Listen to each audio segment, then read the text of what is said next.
Kita akan bersama-sama membaca dari kitab Yoel pasal 2 ayat 18 sampai ayat 27.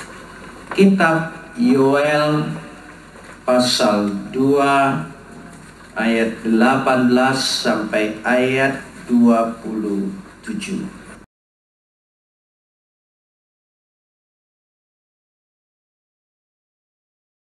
Kapot leha Adonai Elohenu kapot leha. Segala kemuliaan ya Allah, kemuliaan bagimu. Saudara-saudara yang dikasihi Tuhan, sebelum kita membahas bacaan kita ini, saya ingin mengajak supaya kita tahu terlebih dahulu latar belakang dari surat kitab Yoel.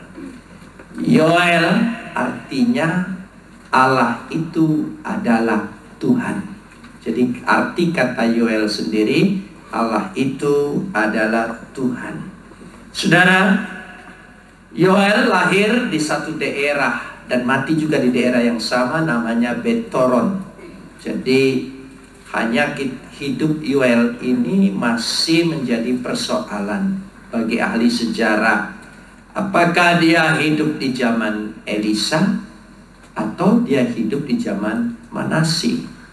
Karena ternyata isi kitab Yoel banyak sekali dikutip oleh kitab Amos. Meskipun Yoel ini disusun di sini di antara kitab Hosea, itu bukan berarti dia secara kronologis hidup di zaman Hosea. Dia diperkirakan sejajar juga dengan Yesaya.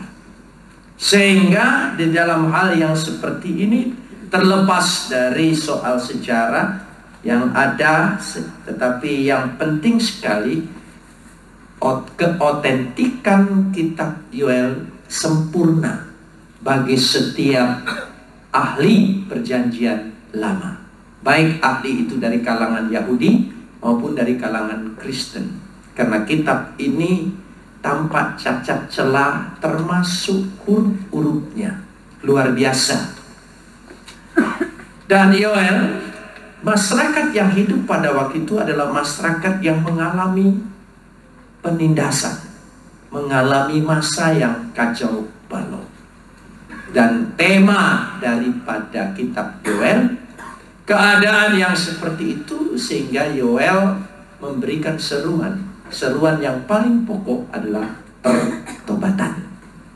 Kalau kita melihat dari seluruh kitab Yoel, dan kalau saya bisa simpulkan dengan satu kalimat, kitab Yoel berisi seperti ini: bahagia hidup dalam pertobatan. Jadi kebahagiaan hidup di dalam pertobatan. Mengapa dikatakan bahagia hidup dalam pertobatan? Karena dosalah yang membuat umat Allah merasa ditinggalkan oleh Allah. Allah telah memalingkan mukanya karena Allah tetap berseteru dengan dosa. Hidup di dalam dosa adalah hidup di dalam ketidakpastian. Hidup dalam dosa adalah hidup dalam ketakutan, penuh kekhawatiran dan kecemasan. Orang yang selalu cemas dan khawatir, akar permasalahannya bukan karena jiwanya yang mudah bimbang, tapi memang hidupnya lebih dikuasai oleh dosa. Karena itu, untuk itu, supaya kita berpindah dari semua pokok permasalahan, maka dikatakan oleh Yoel, supaya Allah tidak memalingkan mukamu, maka jalan satu-satunya adalah pertobatan. Karena pertobatan diuraikan sedemikian rupa. Karena kitab Yoel ini banyak sekali dikutip, termasuk kalau saudara baca Kisah Rasul pasal 2, para talmidim, para murid-murid pun mengikutinya. Nah, mengapa saya katakan demikian? Karena kita ingin melihat apa yang menjadi pokok-pokok.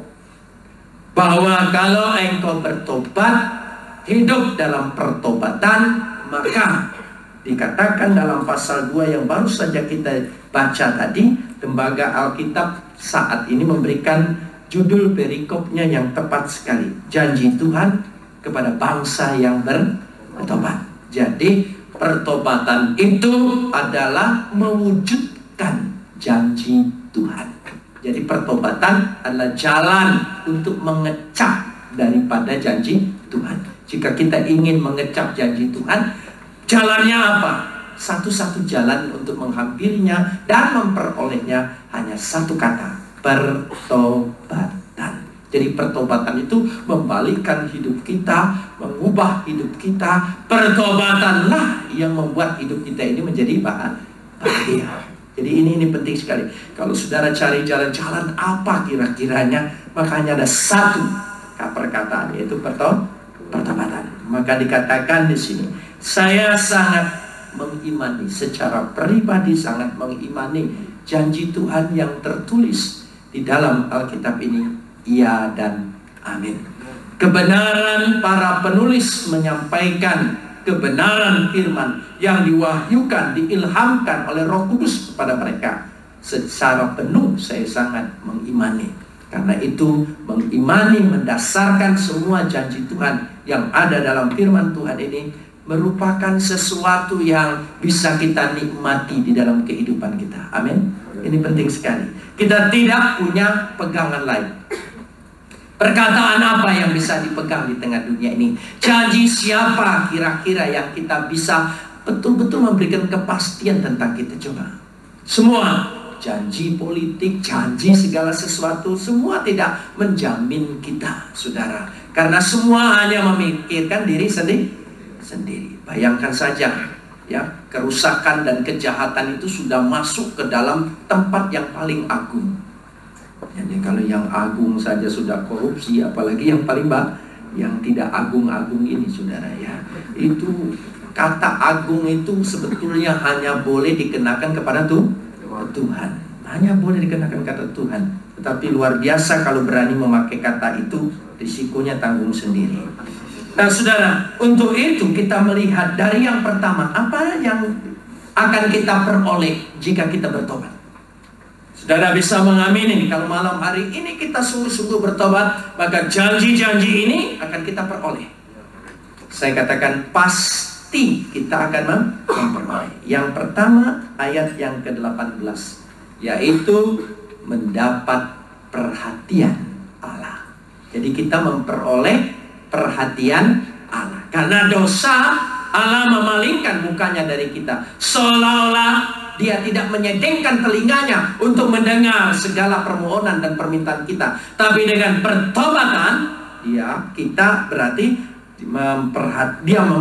kita memperoleh perhatian daripada Allah itu sendiri. Kita perhatikan ayat 18, kita lihat, ya. Tuhan menjadi cemburu karena tanahnya. Tanahnya itu artinya karena miliknya itu. Dia menjadi cemburu.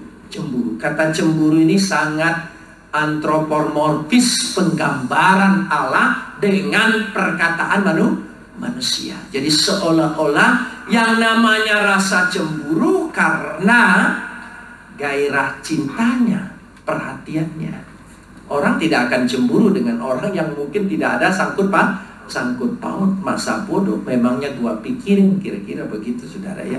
Tapi kalau cemburu berarti memperoleh hati Allah, memperoleh perhatian Allah. Jadi pertobatan yang pertama kali Allah memberikan perhatiannya penuh kepada orang yang bertobat. Itu janji Allah yang pertama. Amin. Kita mengimani ini. Jadi kalau kita ingin mendapat perhatiannya, bahkan dikatakan di sini bukan hanya sekedar perhatiannya, dia menjadi cemburu. Kata cemburu itu memakai kata Ibrani yegane. Kata yegane itu seolah-olah memperoleh kecemburuannya, berarti memperoleh kasihnya.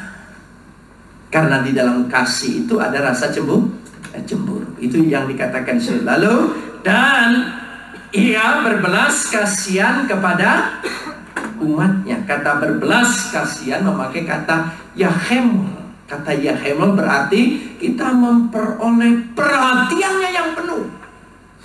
Yahemol itu bisa diterjemahkan perhatian yang penuh, sehingga matanya tertuju kepada kita. Jadi dia tidak lagi memalingkan mukanya, tetapi justru mencurahkan fokus matanya kepada kita. Itu yang pertama. Jadi ayat 18 untuk menunjukkan kalau kita bertobat, maka langkah yang pertama kita dipulihkan kembali, yaitu memperoleh apa? Perhatian Allah. Itu sesuatu yang sudah luar biasa. Kalau saudara memperoleh perhatian, hidup ini paling tidak enak kalau dicuekin orang. Kalau kita memperoleh perhatian, itu berarti kita menjadi sesuatu yang indah. Itu yang dikatakan. Yang kedua digambarkan pada ayat 19 sampai ayat 20, yaitu yang kedua mendapat pemeliharaan. Karena perhatian berikut kepada pemeliharaan. Dikatakan di sini, ya, sebetulnya pada ayat 19 ini, sesungguhnya Tuhan menjawab, katanya kepada umatnya, sesungguhnya aku akan mengirim kepadamu gandum, anggur, minyak, dan kamu akan kenyang memakannya. Sebetulnya, ya, kata sesungguhnya di sini yang diterjemahkan oleh Lembaga Alkitab memakai kata hineni. Hineni itu harfiahnya lebih tepat diterjemahkan lihatlah. Lihatlah, buktikanlah, hineni, buktikanlah, rasakanlah, ya. Aku akan memberi engkau makan yang kenyang. Ini penting sekali. Dia akan memberikan makan yang kenyang. Ya, jadi ini kalau kita lihat bagaimana janjinya, kata hineni ini, sehingga doanya itu didengar, ya. Doanya didengar pada ayat 19b, ya. Aku tidak akan menyerahkan kamu lagi.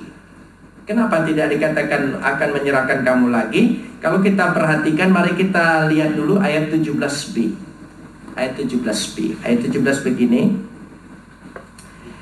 Janganlah biarkan milikmu sendiri menjadi celah, sehingga bangsa-bangsa menyindir kepada mereka. Mengapa orang berkata di antara bangsa, di mana Allah mereka?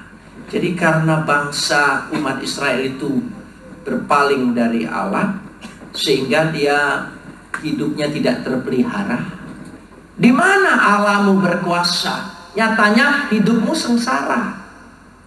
Di mana katanya tanah ini adalah tanah yang berlimpah susu dan madu? Ternyata hasil panenmu gagal semua. Di mana Allahmu? Itu menjadi sebuah pertanyaan, ejekan yang dialami oleh umat Allah. Makanya ayat 19 ini untuk menunjukkan sekarang aku akan mengubah. Engkau tidak akan lagi menjadi celah di antara bangsa-bangsa. Ya, dikatakan ayat 19b di situ, engkau tidak akan mendapat malu lagi. Ya, karena aku sudah memberikan kemuliaan kepadamu.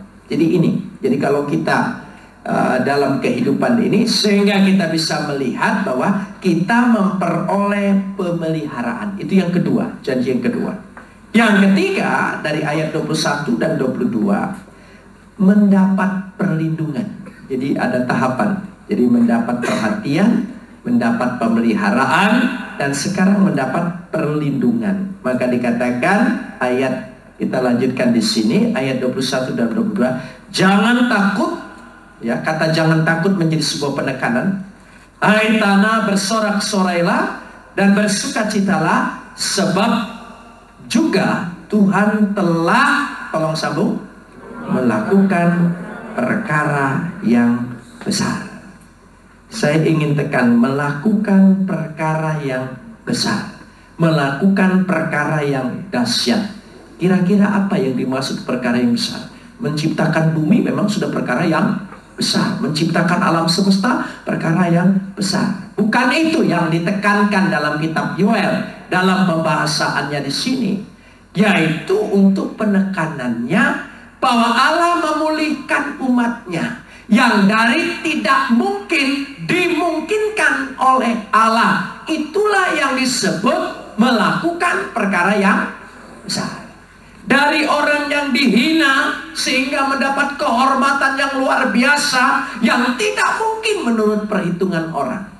Jadi ini Jadi kita disebut di sini mendapat perlindungan. Kenapa mendapat perlindungan? Karena dari yang tidak mungkin Tuhan memungkinkan segala sesuatu. Ini pertobatan.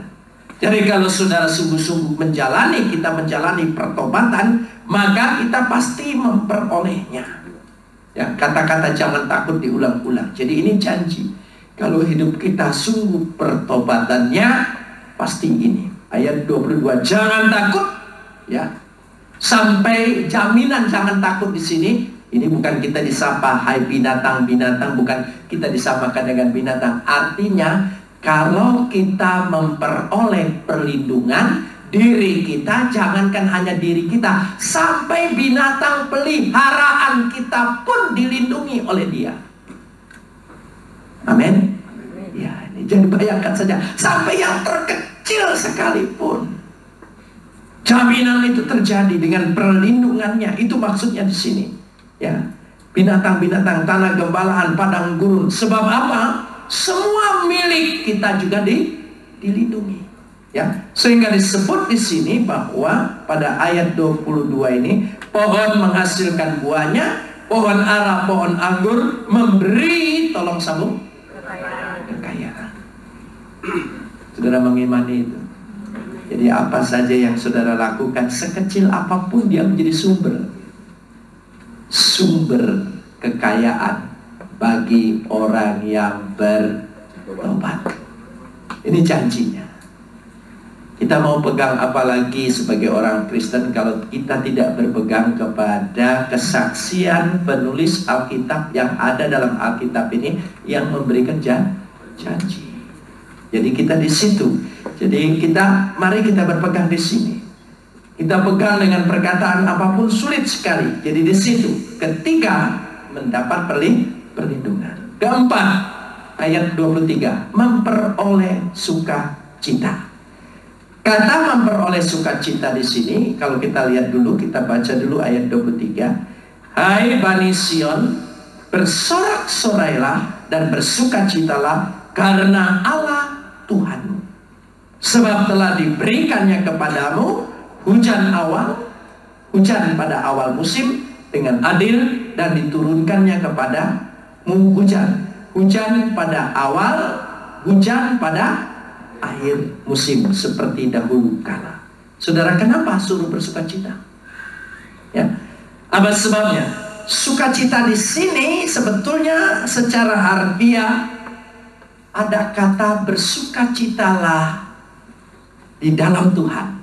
Karena kata Allah diawali dengan kata ba. Ya, ba Adonai. Tulisannya ba Yahweh. Kata ba Yahweh itu artinya ba Adonai. Kata ba Adonai di sini ya untuk menunjukkan di dalam. Ya, kalau kita berada di dalam Tuhan, maka pasti kita memperoleh apa? Sukacita. Kenapa sukacita? Karena dijanjikan di sini ya, kalimat ayat 23 ini, hujan pada awal, hujan pada akhir musim. Artinya ya, dia tidak pernah mengawali pekerjaannya setengah-setengah. Kalau dia pelihara dari sejak awal sampai akhir, pemeliharaan Tuhan itu sempurna. Amin. Tuhan tidak melepaskan di tengah jalan. Tuhan tidak berjalan setengah. Dia berjalan penuh. Ini penuh, kata penuh. Jadi pekerjaan Tuhan itu. Kalau saudara mempelajari sifat-sifat Allah, salah satu sifatnya adalah kepenuhan. Ya, selain kelimpahan adalah kepenuhan. Jadi kepenuhan, banyak istilah. Paulus banyak memakai kata kepenuhan. Jadi maksudnya Tuhan itu salah satu sifatnya adalah kepenuhan. Jadi dia tidak pernah mengerjakan segala sesuatu setengah-setengah. Jadi hujan awal, hujan. Karena ini kalau saudara tidak tahu musim yang ada di Israel, sehingga sulit sekali karena orang bercocok tanaman itu membutuhkan sekali semacam pengairan yang baik. Jadi kalau pengairannya setengah-setengah, maka tanaman mereka di tengah jalan sudah mati, tidak menghasilkan apa-apa. Nah, karenanya supaya pengairannya itu berjalan baik, maka mereka memperoleh air dari air hujan yang tidak berhenti. Jadi untuk mewujudkan pemeliharaannya. Karena kalau kita lihat di sini yang dimaksudkan hujan yaitu sekitar bulan Nisan sampai kepada musim bulan Keswan. Jadi selama 7 bulan mereka menanam itu selalu mendapat pengairan yang baik. Ini penting. Ini karena dihitung menurut bulan-bulan Ibrani. Jadi kalau bulan Ibrani itu tahun sekarang sudah 5.766. 5.766. Kami baru saja merayakan tahun baru Ibrani tanggal 4 Oktober.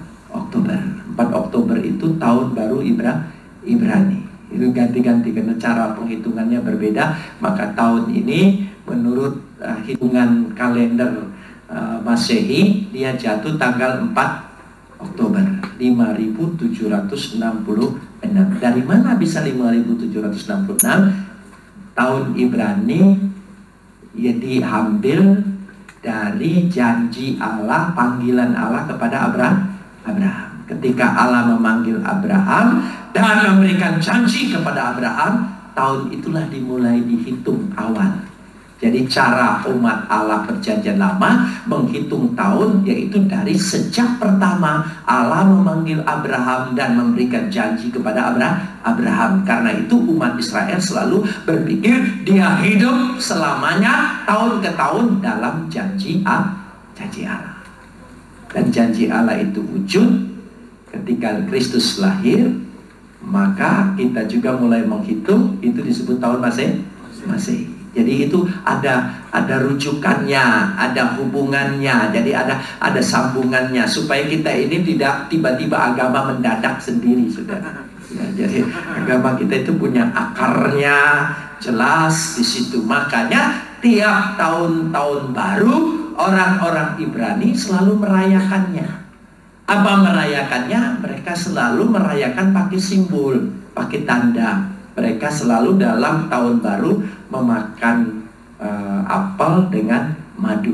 Jadi apel dimasukkan dalam madu, dimakan dengan harapan supaya tahun depan ini hidupnya harum seperti buah apel dan manis seperti madu. Karena itulah orang yang hidup dalam janji Allah selalu penuh keharuman dan penuh kemanisan. Nah ini penting, itu yang dimaksudkan sana. Sehingga kata-kata ini berhubungan. Kita sulit, apa sih hujan awal, hujan akhir? Ya, karena kita memang tidak hidup di Timur Tengah. Ya, kita lain, begitu hujan banjir, macet semua sehingga kita terlambat. Itu Jakarta. Di sana tidak, hujan tidak jadikan banjir. Hujan menjadi tanda berkah. Orang di Jakarta hujan sudah ketar-ketir. Nah, itu lain, jadi situasinya lain. Jadi kita ingin lihat di sini. Nah, itu poin yang keempat. Poin yang kelima, ayat 24, ya, ini janji hidup dalam pertobatan mendapat pelipat gandaan. Nah, ini mendapat pelipat gandaan. Mari kita lihat, tadi saya sudah ungkapkan, tapi mari kita lihat lagi ayat 24. Kita baca bersama ayat 24 ini supaya kita mengalaminya bersama dan mengimaninya bersama. Amin. Tempat-tempat pengirikan menjadi apa? Penuh dengan gandum, dan tempat pemerasan kelimpahan anggur dan minyak. Saya senang dengan kata penuh. Penuh. Memakai bahasa Ibrani male. Itu penuh. Jadi kalau penuh, jadi karena sifat Tuhan itu sendiri adalah penuh, ya, imale. Jadi pemeliharaannya adalah penuh. Jadi yang dimaksudkan dikatakan male, penuh dengan gandum. Kata kelimpahan memakai kata sup. Sup itu SHUQ kalau dilatinkan. Ya, kalau dilatinkan, kalau di Ibrani kan tidak demikian, bacanya syuk, ya. Syuk itu dikatakan di sini ya kelimpahan. Jadi kalau kita hubungkan kata male penuh dengan kata kelimpahan syuk, ya, ini menunjukkan sifat Tuhan. Artinya Tuhan selalu melakukan pekerjaannya ya, melebihi dari apa yang kita minta, melebihi dari apa yang kita harapkan. Saudara mengimani? Amin. Jadi coba kita mengimani. Ada sebuah kekuatan mengimani janji Allah. Ya, mari. Kita tidak bisa mengandalkan kekuatan kita. Kita harus mengandalkan janji Allah. Jadi kita ya mengimani. Karena mengapa kita patut mengimani? Karena Kristus itu sendiri adalah wujud janji Allah meterai yang real. Berulang-ulang saya katakan, dia adalah real. Kita tidak mengenal Allah dari hasil pengalaman manusia.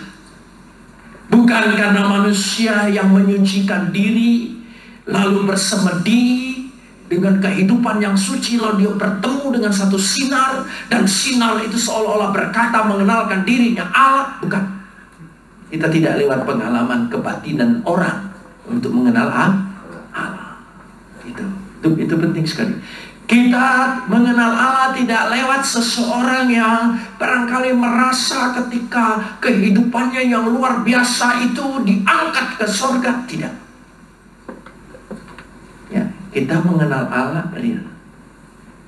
Firman yang ada di dalam diri Allah, yang sehakikat dengan Allah.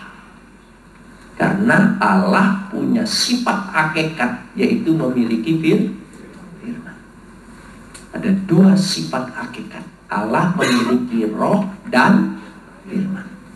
Roh dan firman tidak diciptakan oleh Allah. Roh dan firman sudah ada sejak Allah itu ada. Inilah sifat hakikat yang melekat sederajat. Harus ada, wajib ada, mustahil tidak ada. Allah sudah memiliki roh dan memiliki firman. Ini penting. Firman dan roh yang tidak diciptakan oleh Allah sudah ada sejak Allah itu ada. Kalau firman dan roh diciptakan, berarti Allah sempat tidak punya roh, sempat tidak punya firman. Kalau Allah sempat tidak punya roh, berarti Allah pernah mati. Bagaimana Allah yang mati bisa menciptakan roh yang hidup? Jadi Allah kita adalah Allah yang sudah punya roh, sudah punya firman. Ya, firman yang ada dalam dirinya, yang sehakikat sederajat melekat itu keluar menjadi manusia.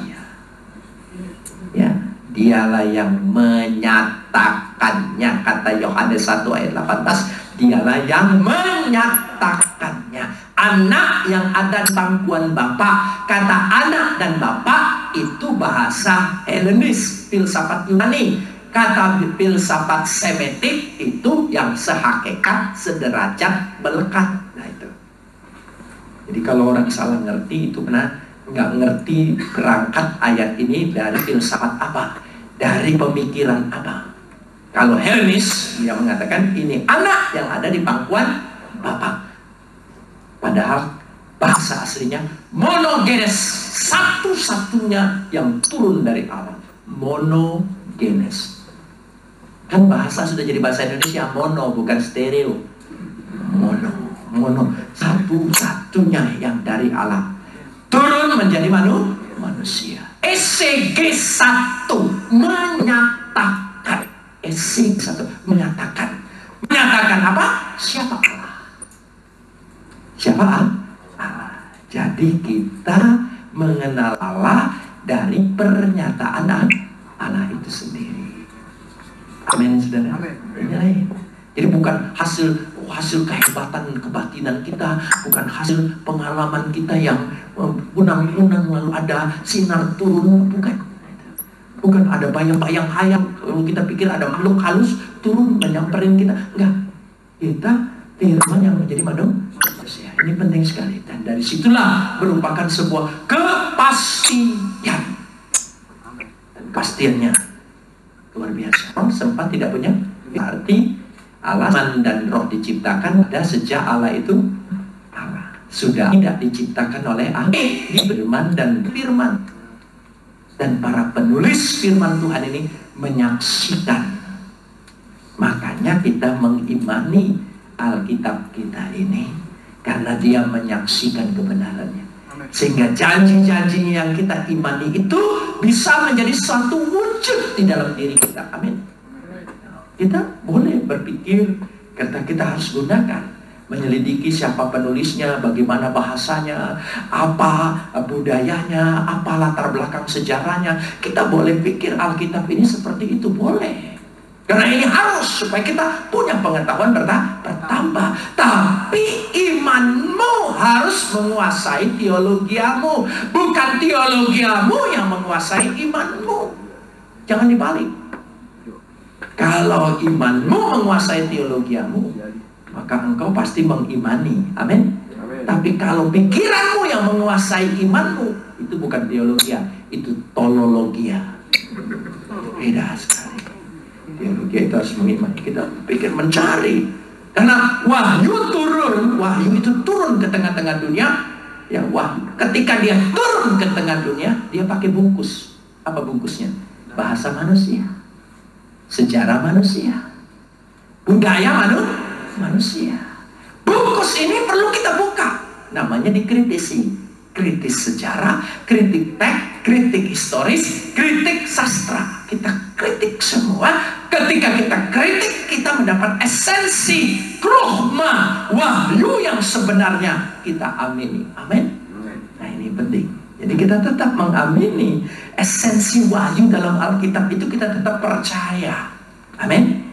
Ini penting. Pengalaman manusia tidak boleh absolut. Karena pengalaman manusia masing-masing. Saya dengan saudara berbeda pengalaman kerohaniannya. Mulainya dari mana berbeda. Pasti beda, tidak mungkin sama. Tuhan itu tidak suka yang komunis, seragam.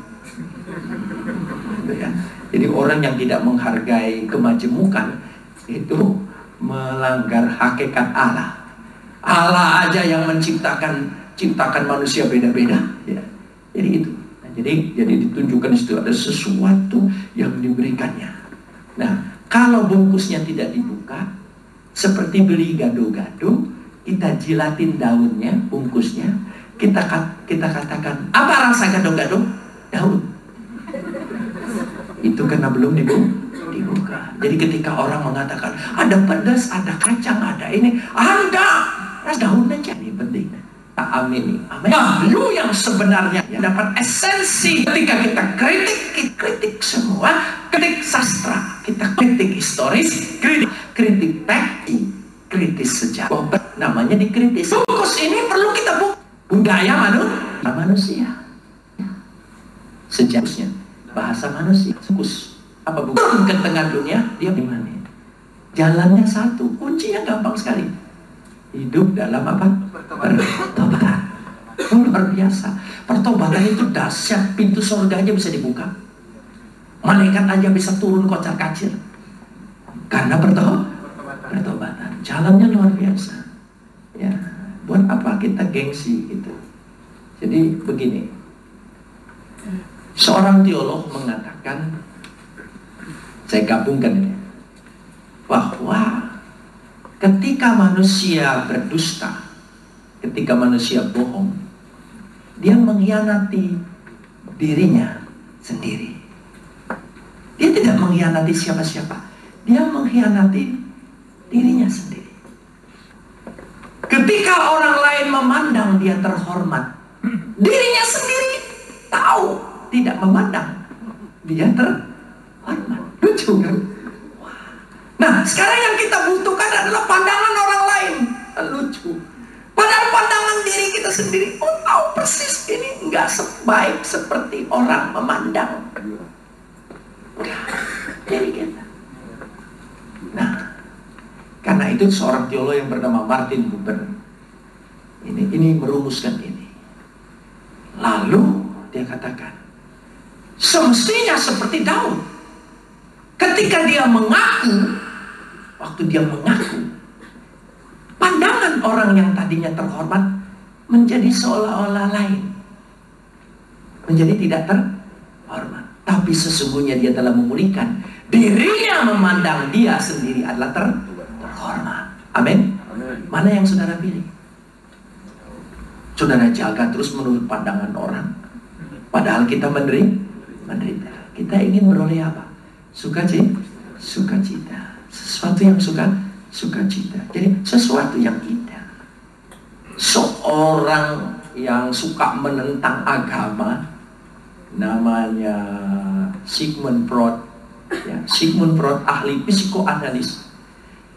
Ketika dia berkata, tolong rumuskan satu kalimat dari teorimu tentang psikoanalis manusia.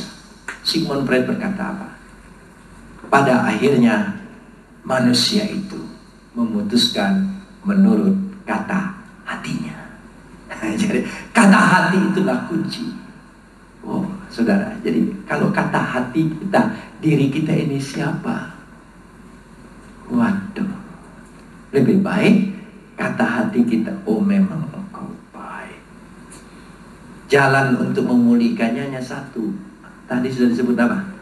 Pertobatan. Jadi pertobatan itu memulihkan harga diri kita sendiri menurut pandangan kita sendiri. Oh, itu nikmat. Belum lagi janjinya. Janjinya itu luar biasa. Di sini dikatakan ya. Jadi memperoleh. Poin yang ke-6, mendapat pemulihan. Ayat 25. Pemulihan. Ayat 25. Bagaimana dia akan memulihkan? Mari kita baca bersama-sama ayat 25. 1, 2, 3. Aku akan memulihkan kepadamu apa? Tahun-tahun yang dihasilkannya dimakan habis oleh belalang, pindahan belalang pelompat, belalang pelahap, belalang pengerim, tentaraku yang besar kukirim ke antara kamu. Ya, tekanannya adalah pada kata silameti. Silameti, memulihkan. Saudara mengimani? Kita ingin dipulihkan. Bayangkan pemulihan tahun-tahun yang lalu itu, yang sudah kita lewati, yang gagal, Tuhan ganti di tahun-tahun yang kita jalani ini. Luar biasa. Amin. Kalau hidup kita gagal sekarang ini, kalau hidup kita gagal sekarang ini, itu bukan karena kesalahan sekarang. Kesalahan yang lalu, keputusan yang lalu lah yang membuat hidup kita sekarang. Nah itu. Dan keputusan kita sekarang lah untuk membuat hidup kita yang akan datang. Amin. Keputusan malam ini yang membuat hidupmu indah besok. Ini penting. Jadi bukan, jangan sesali. Nah, sedangkan di sini kata silameti, memulihkan, justru yang lalu-lalu itu Tuhan bisa ganti yang untuk melupakannya. Bagaimana?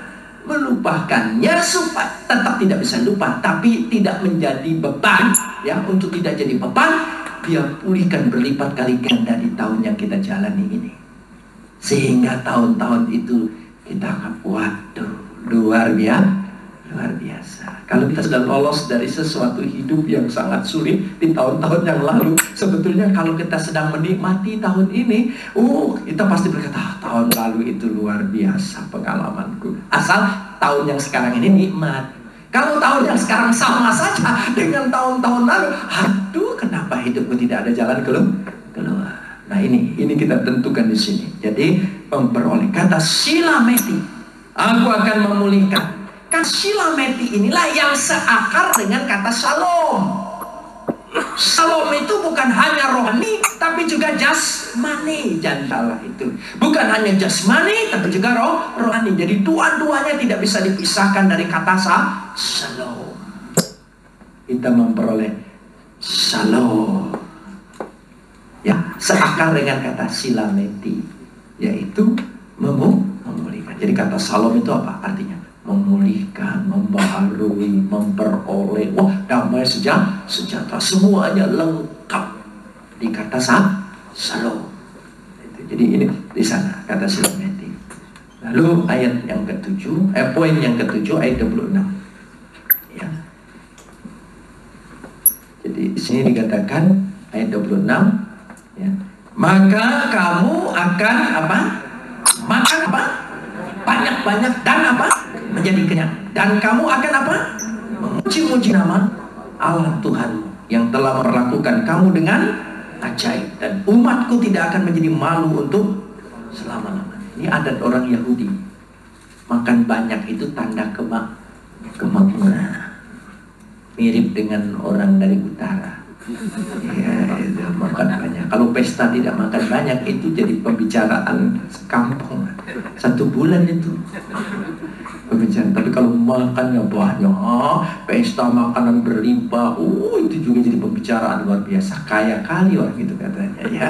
1 tahun diceritakan. Jadi ini. Jadi bayangan ke sana. Jadi saudara perhatikan di sini, ya, makan banyak. Bayangan saudara. Padahal sekarang ini orang kolesterol dia takut, ya. Tapi ini maksudnya dulu lama. Jadi ada janji kebahagiaan hidup. Kebahagiaan hidup itu bayangan orang Israel karena tidak kekurangan makan. Ini penting. Memang adatnya agak mirip. Saya itu punya teman baik, tapi sudah meninggal karena memang dia lebih tua dari saya. Profesor Dr. A.A. Sitompul, ahli perjanjian lama. Karena bidang saya perjanjian lama, jadi kami sering bicara-bicara. Waktu percakapan-percakapan, sampai hari ini sebetulnya ada dari 12 suku Israel, ada 1 suku yang belum pulang ke Israel, yang belum ketemu, belum pulang. Karena itu mereka katakan Bait Allah itu belum berdiri. Itu. Kalau dilihat dari adat istiadatnya agak mirip dengan orang Batak. Nah, jadi kami baru menduga jangan-jangan bisa juga. Banyak kemiripan. Saya dengan A.A. Sitompul merundingkan bisa membuktikan 100 karakter adat istiadat orang Batak mirip dengan orang Yahudi. Ada, gitu. Coba pulanglah sana. Jadi siapa tahu, gitu, ya. Jadi, salah satu contoh ayat yang baru saja kita baca. Makan banyak adalah lambang kemakmuran. Boleh tanya orang dari utara. Makan banyak itu menjadi kemakmuran itu. Wah, semua. Hampir rata-rata orang timur juga makan banyak. Ayat 26, ya. Lalu kita lanjutkan di sini. Jadi fokusnya di sini bahwa, ya, kalau kita lihat ayat 26 ini, kamu akan memuji nama Allah Tuhanmu. Kenapa akan memuji? Karena kelimpahan tadi. Ada sesuatu, ya. Tolong baca yang ayat 26 kalimat yang terakhir. Yang telah memperlakukan kamu, tolong sambung, dengan ajaib. Berulang-ulang kata ini diulang-ulang. Saudara mengimani? Artinya yang tidak kamu duga, yang tidak kamu kira, yang tidak kita bisa mungkinkan lalu dimungkinkan. Yang ke-8, ya, poin yang ke-8 ayat 27 yang terakhir, ya, memperoleh persekutuan yang kekal dengan Allah. Jadi ini semua akibat pertobatan tadi. Pertobatan itu menghasilkan persekutuan yang kekal. Kamu akan mengetahui bahwa, tolong sambung, aku ini apa? Ada di antara orang Israel. Jadi saudara akan merasakan Tuhan itu ada di tengah-tengah kehidupan umat Allah yang bertobat. Amin. Kalau saudara hidup tidak bertobat, tidak merasakan Allah ada. Rasanya jauh. Kalau kita hidup bertobat, kita akan merasakan Allah itu ada di tengah-tengah kita. Dan kalau dia ada, Dia akan memelihara kita. Dia ingin menyatakan bahwa aku ini Allah adalah Tuhanmu dan tidak ada yang lain, untuk menunjukkan bahwa hidupmu sepenuhnya di bawah pemeliharaan otoritas kedaulatan Tuhan. Amin. Luar biasa dalam hal yang seperti itu. Sehingga kita belajar dari surat Yoel ini. Saya ulangi lagi, ada 8 yang kita peroleh kalau hidup kita dalam pertobatan. 1, memperoleh perhatian Allah. Amin. Luar biasa. 1. Kedua, memperoleh pemeliharaan Allah. Itu. Yang ketiga, memperoleh perlindungan Allah. Yang keempat, memperoleh sukacita. Luar biasa. Luar biasa. Sukacita ini penting. Ya, sukacita yang kekal itu. Sukacita kita paling hanya berapa menit coba? Hanya ketika kita melihat ekstravaganza. Saya hitung berapa detik saja gitu ya. Saya coba. Ya. Lalu yang kelima, memperoleh pelipat ganda. Ini penting, pelipat ganda. Ya. Jadi ini penting. Saudara memperoleh. Ya. Nah, ini penting. Makanya barangkali orang Israel itu suka rentenir itu di situ ya. Ya kan? Dia pikir perlu lipat ganda. Gitu. Nah, sudah jangan istri jadi. Ya. Lalu yang keenam, memperoleh pemulihan. Kita butuh pemulihan. Amin. Kita butuh. Hidup kita ini banyak tidak sempurnanya. Kalau tidak dipulihkan, siapa yang mampu memulihkan? Memperoleh pemulihan. Yang ketujuh, memperoleh kebahagiaan. Luar biasa kita. Yang kedelapan, memperoleh persekutuan kekal dengan 8 poin dari ayat yang kita baca. Kita bakal peroleh. Hanya ada satu jalan untuk memperolehnya. Apa? Amin.